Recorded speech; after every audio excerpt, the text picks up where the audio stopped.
Alright guys, binomials are the most common, but that doesn't mean they're the most complicated. So let's go ahead and in video 4, we're going to look at multiplying binomials times trinomials and sort of expanding that idea that we touched on in the last lesson.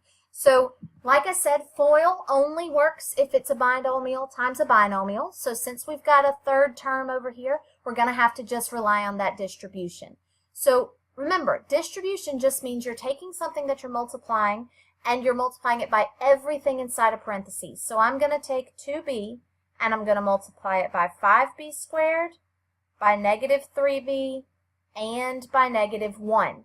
Following those rules that we talked about before, I'm going to say 2 times 5 is 10.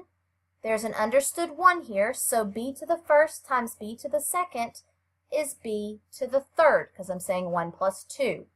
And then I say 2b times negative 3b. 2 times negative 3 is negative 6. b1 times b1 is b squared. And then 2b times negative 1 is negative 2b.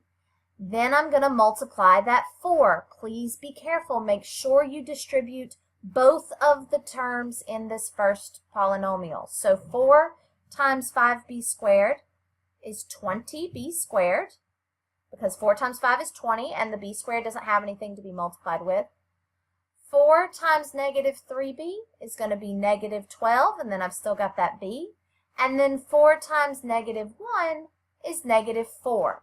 Now, just like in the previous video, I now have to go through and identify and combine like terms. There is only one term that has b to the third power, so that means it doesn't have any like terms. It's still going to be written down here. Negative 6b squared and 20b squared are like terms. They have the same variable, they have the same exponent. Negative 6 plus 20 is positive 14, and I've still got that b squared. And then I've got negative 2b, and I've got negative 12b.